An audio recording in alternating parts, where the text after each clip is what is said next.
Alright boys, I'm back with part 2. I wasn't really expecting to do multiple parts of this, but my dumbass didn't realise that you have a maximum cap of like how much you can do. Like I'm using PS4 recording software, Share Factory or whatever it is called, and I didn't realise you could make that many cuts, so I had to cut it short. So yeah, back with part 2. There'll probably be a third part, knowing me, because I take way too long describing the teams and why I think they'll finish there. But I hope you guys like sort of that kind of content, really.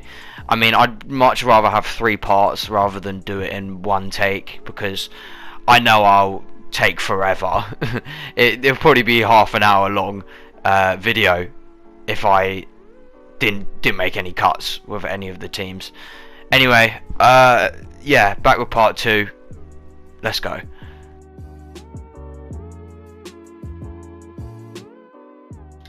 Okay, starting off where we left at, 12th place. I've put Sheffield United. Now, Sheffield United had an unreal season by their standards last year. Everyone knows that. I mean, I remember I predicted them finishing rock bottom last year.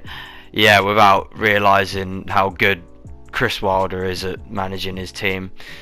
And it's quite the opposite of 13th place. It's literally a polar opposite of West Ham. It's a well-run club, great manager, great board. Just the way things are run there is just really neat. But they don't have players, which is why I put them lower than this year, because I don't know why they haven't capitalised on their success. Like, surely you'd have funds there. If you did that well in the league, I'm sure Chris Wilder has money. Plus, for the fact that they lost Dean Henderson, one of the best goalies in the league last year, that you're just instantly going to be worse down off in the league. But I don't think they'll completely flop, because Chris Wilder won't change. Reminds me a bit of Burnley, like a nicer sort of version of Burnley in a way, just smart tactics. Yeah, but I've put them in 12th place. Speaking about Burnley, in 11th place I've put Burnley right next to them. Very similar team to Sheffield United. Well-run club, great manager, but they just lack quality. Sean Dyche is just keeping this team together. If they didn't have Sean Dyche, same as Sheffield United, if they didn't have Chris Wilder, I think they'd be fucked. I think they'd go down. But as long as Sean Dyche stays at Burnley, I'm sure they'll just keep finishing mid-table. They hardly have the finances. They always struggle in the market because they just can't deal. Maybe because they don't have any funds there. I'm not quite sure, but I know that they don't do very well in the transfer market, and it's a miracle if they actually get a signing above 5 million or whatever. And if that's so, it will be from the Championship. So yeah, Burnley will just stay Burnley. Yeah, finish in 11th place. In 10th place, I went a little bit out there. I've put Newcastle. I think Newcastle will have a good year this year. Something's changed about Newcastle a little bit. I know Newcastle fans don't like to admit it, because Steve Bruce just he's not really a fan favourite for them, but he's kind of won them over from last year. He's proven them wrong.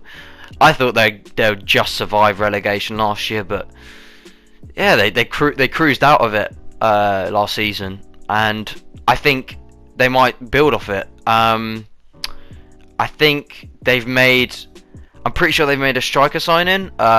Jesus Christ, from Bournemouth. King, is it King or Wilson? It's one of them two. I'm pretty sure it's Wilson actually, but yeah, Callum Wilson. I'm pretty sure 20 million or some sort. Anyway, that's a good signing for them. He's a good striker in general. He'll actually be off better at Newcastle as well, because I think they'll make a few more chances, especially with Maximin in there. he isn't really a one season wonder. You can tell he's just a quality player. Uh, Similar in a way of Adama, but a bit more flair instead of proper strength. But yeah, attacking wise, they'll do just fine, and defensively they're not too bad either. At home they're pretty good. Yeah, I put them in 10th. I think they'll do pretty well this year. Okay, onto the meat and potatoes, I guess, of the league. In the 10th, top 10 positions, well, top 9 actually. In 9th place, I've gone for Leicester.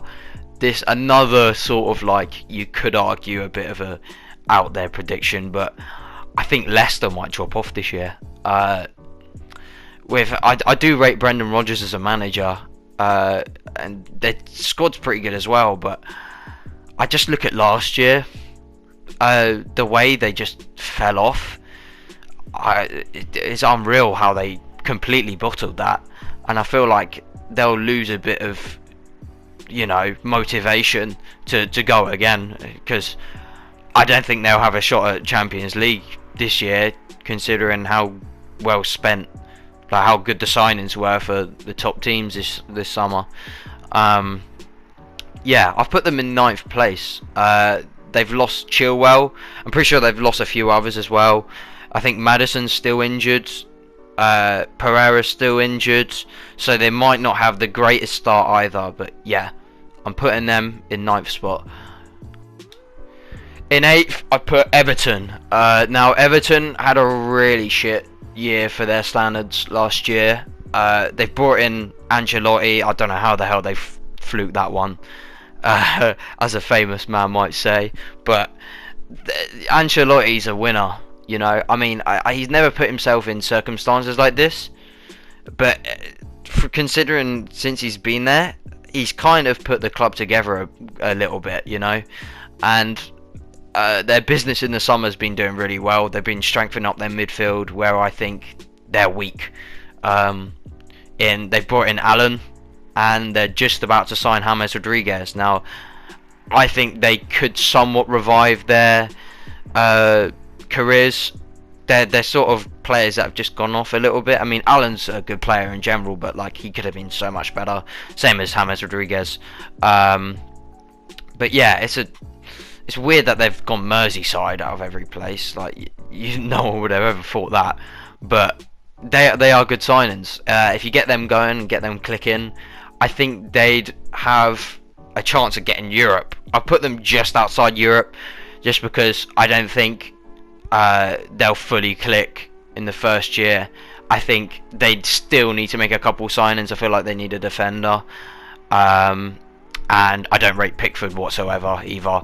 So I feel like they should get a new keeper as well. They won't, but they could be better. Next year, I'm sure they might get Europe. Like Europa League, but this year I've put them just outside. It's more of a rebuilding, and I think Everton fans will take that.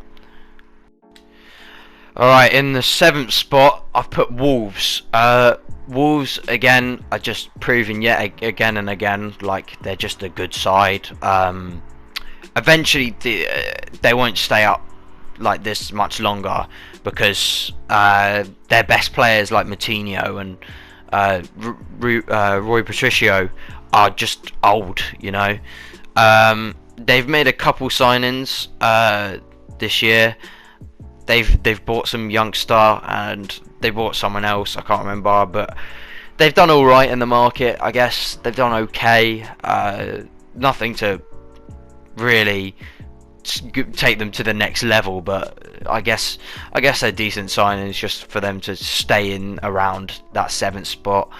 But yeah, as you can tell, the top 6 are all the big 6 this year, which haven't been for the past couple of years, which is a bit weird, but I think it will go back to normal. In 6th, I've put Spurs. Now, I think Spurs will have a good year this year. I mean, you might be like, what? Because I've put them 6th, but the reason why I put them 6th is because if they finish 6th, I think they'll win Europa League. and because Jose Mourinho is just a proven winner. I don't care if it's Spurs. I mean, if they don't win anything under Jose Mourinho, they're truly fucked. Anyway, I should stop with the banter. Getting a bit biased here, but anyway, all jokes aside, if they don't win the Europa League, I think they'll finish fifth, just a position above, or challenge for a top four. But I think they might prioritise Europa League and qualify for Champions League via the cup. Yeah, so that's why I've put them in sixth. I think they're a good side now with Doherty and Højbjerg. Like, they've done amazing in the window. I don't think people realise how good those two transfers are, especially considering how cheap they were. Højbjerg, again, I'm going to hype this guy up. He doesn't get talked about enough. He's really good. Spurs have been waiting for a holding midfielder for so long, and if he performs, just know that Ndombele will do a lot better this year. He just needs someone behind him. That's what midfielders need sometimes. They just need someone that's good holding behind them. Like, I feel like that will give him like a similar like Kante sort of vibe. Like, I mean, not as good because Kante is a different beast, but when Kante came into our club, he completely transformed our midfield completely, because I mean, they weren't bad players. It's just that we didn't have anyone sitting behind them so they could do stuff attacking wise, and I think Højbjerg will do a similar sort of job there. So yeah, put them in the sixth spot, winning the Europa League. If they don't win Europa League, I'll put them in fifth. I'm putting the North London rivals in fifth, Arsenal. Arsenal's a bit hard to predict. It's another one of those that's just quite hard, because the reign under Arteta has been really good since they've came in, when you look at it at face value, but people keep forgetting that they still didn't do that great in the league, to be honest. They should have done much better. I mean, they improved, that's for sure. They looked a lot better, but just points wise, like, you can look better and just not get the results, and they weren't getting too many results. They still looked sort of similar to where they were last time, so they might be a cup team. I have a feeling they might just be good in cups. You know, they beat us off the park in the final, the FA Cup final, and they just might be that sort of team. You know, Aubameyang's gonna give you, I think he'll be Golden Boot winner. I said it. I thought he was going to be it last year, but eventually he'll get it on his own. I know he will, because he's absolutely quality. And yeah, I'm putting them in fifth, just falling out because other teams around them I think are just a bit too good for them, considering the signings. But it looks good for Arsenal. Give them a couple of years and I'm sure they might try and finish in the top four.